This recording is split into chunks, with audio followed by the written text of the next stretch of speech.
नमस्कार मित्रों, sociology with Dixit channel में आपका स्वागत है। आज 25 नवंबर है। जी हाँ, आज पूरा विश्व, भारत नहीं पूरा विश्व 25 नवंबर को अंतर्राष्ट्रीय महिला हिंसा उन्मूलन दिवस के रूप में मनाता है। अंतर्राष्ट्रीय महिला हिंसा उन्मूलन दिवस के रूप में मनाता है। महिला हिंसा या उत्पीड़न एक सामाजिक कलंक है, जिसका उन्मूलन एक तो बहुत बड़ी बात है। पहली बात तो होना ही नहीं चाहिए, लेकिन अगर हो रहा है तो इसके उन्मूलन के लिए पूरे विश्व की सरकारें और कई एनजीओ प्रयासरत हैं, प्रयत्नशील हैं, लेकिन हिंसा की घटनाएं, हिंसा उत्पीड़न लगातार बढ़ रहा है। एक रिपोर्ट बताती है कि पूरे विश्व में वर्ल्ड की हर तीसरी महिला अपने जीवन काल के किसी ना किसी एक खंड में उत्पीड़न की शिकार रही है। एक ना एक बार उत्पीड़न उसके पूरे जीवन काल में होता ही है, हर तीसरी महिला। और स्थिति तब है जब अधिकतर पीड़िता पुलिस के पास जाने से घबराती। ये पुलिस के पास जाती नहीं है महिलाएं, उत्पीड़न के मामले की रिपोर्ट भी नहीं करती। उत्पीड़न हो जाता है, शांत बैठी रहती है, रिपोर्ट नहीं। जो रिपोर्ट करती है उसके आधार पर कि हर तीसरी महिला एक ना एक बार उत्पीड़ित होती है। 10 महिलाओं में से केवल एक पीड़िता ही रिपोर्ट लिखवाने पुलिस तक पहुंचती है। सोचिए कितनी विकट स्थिति है। इस स्थिति में सभी को जागरूक करने और निराकरण करने के उद्देश्य से आज से 2 दशक पहले, 20 साल पहले, संयुक्त राष्ट्र संघ ने 25 नवंबर का दिन चिन्हित किया गया था कि इस दिन हम अंतर्राष्ट्रीय महिला हिंसा उन्मूलन दिवस मनाएंगे। लेकिन सफलता नहीं मिल रही है। इसको 25 नवंबर से 10 दिसंबर पूरे लंबे दिन पखवाड़े का करने का चल रहा है, क्योंकि 10 दिसंबर हम मानव अधिकार दिवस के रूप में मनाते हैं। तो मानव अधिकार दिन इन्हें 16 दिन का कर दिया गया है। अब ये 16 दिन चलेगा। इन 16 दिन में हम सभी को जागरूकता करनी है, विभिन्न आयोजन करना है और पूरे समाज को इस त्रासदी से मुक्त कराने के प्रयास करने हैं। अब इसके लिए कई कदम उठा रही हैं सरकारें भी, एनजीओ भी। योजनाओं का जमीनी स्तर पे कार्य किया जा रहा है लेकिन आप देखिए हालात सुधर नहीं रहे। आए दिन बच्चियों के साथ रेप होता है, आए दिन बच्चियों को बेवकूफ़ बनाया जाता है, लड़कियों के साथ बेवकूफ़, यहाँ तक कि वृद्धों के साथ भी रेप हो रहे हैं। अब इसके लिए वन स्टॉप कानूनी मदद सेंटर बनाए गए हैं, आर्थिक सहायता दी जा रही है, मानसिकता बदलने के प्रयास कर रहे हैं। अगर हम देखें तो महिला उत्पीड़न की जड़ में जो है पितृसत्ता की गलत सोच आज भी है। हमारे यहाँ भी पितृसत्तात्मक परिवार की सोच जो है कि पुरुष ही सब कुछ करेगा, नर नारी के बीच में भेदभाव आज भी चल रहा है। इसका प्रतीक हमारे यहाँ कहा गया था, ऐसा हमारे शास्त्रों में नहीं है। अगर हमारी ज्ञान परंपरा देखें तो पहले से कोई नर नारी में भेदभाव नहीं किया गया। अब आप देखिए शिव जी को अर्धनारीश्वर के रूप में प्रस्तुत किया जाता है।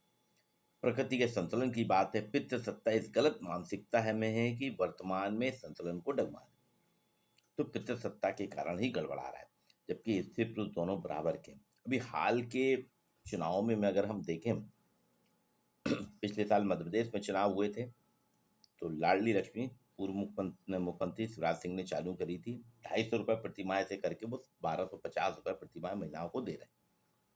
उन्होंने कहा था जो विवाहित महिलाएं हैं 60 साल तक की उम्र की, 21 से 60 साल तक की, उनको वो प्रतिमाह सरकार देगी 1250, उनके खाते में हर महीने 5 तारीख के अंदर आ जाते हैं।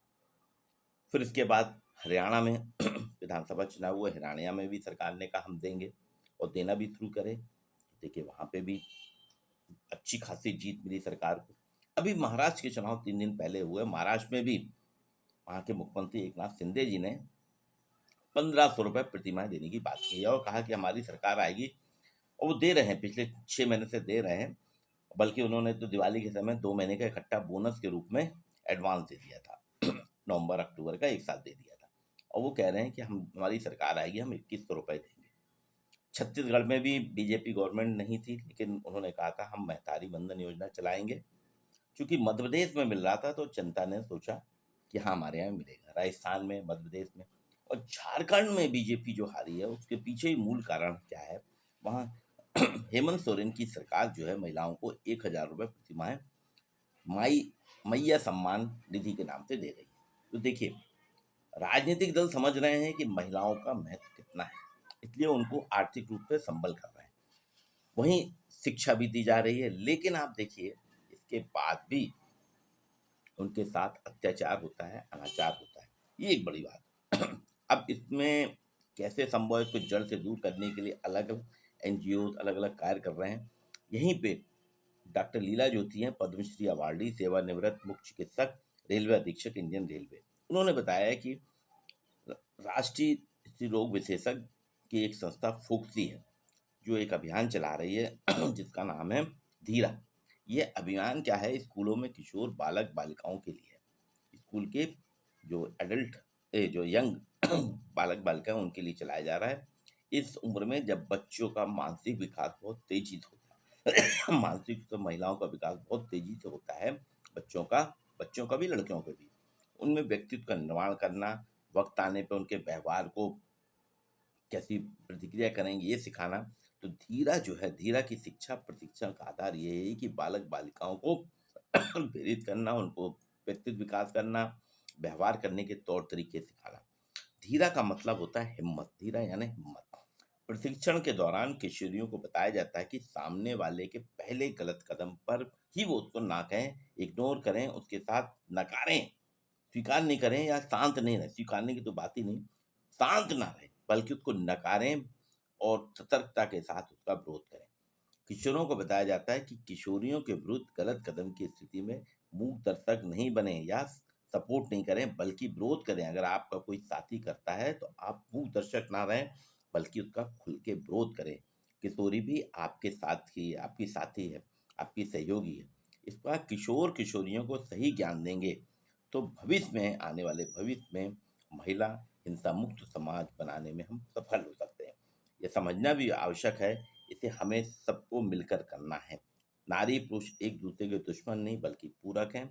हमारा लक्ष्य सबके सहयोग से सही समय पर सही शिक्षा देना है। तो ये अंतर्राष्ट्रीय महिला उन्मूलन दिवस इसीलिए मनाया जा रहा है। तो ये 16 दिन का हो गया है, पहले एक ही दिन था 25 नवंबर का।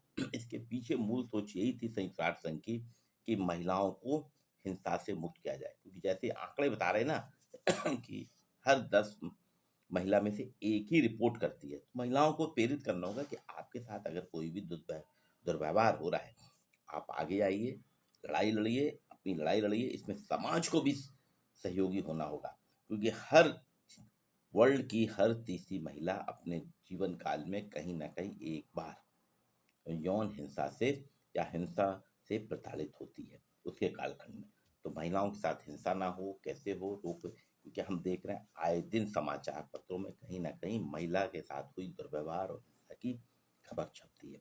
आइए अंतर्राष्ट्रीय महिला हिंसा उन्मूलन दिवस पे हम सभी जागरूक बने। पुरुष, नर और नारी, पुरुष और महिला के भेदभाव से अलग हटें, क्योंकि अर्धनारीश्वर शंकर भगवान को हमने कहा उनका देश है।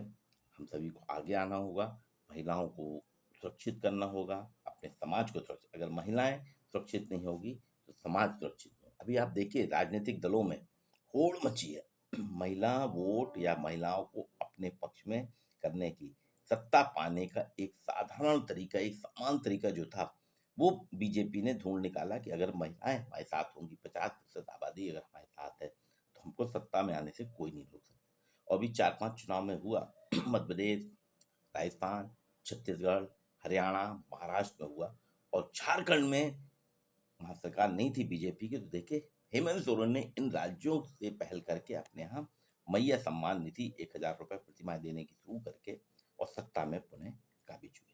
तो ये एक बहुत बड़ा है, पर इसको राजनीतिक दल खाली सत्ता पाने तक ना रहे, बल्कि इसके माध्यम से महिलाओं को शिक्षित दे करके, समाज के पुरुष वर्ग को जागरूक करके कि महिलाएं भी आपकी साथी हैं, आपकी सहयोगी हैं, आपके मददगार हैं।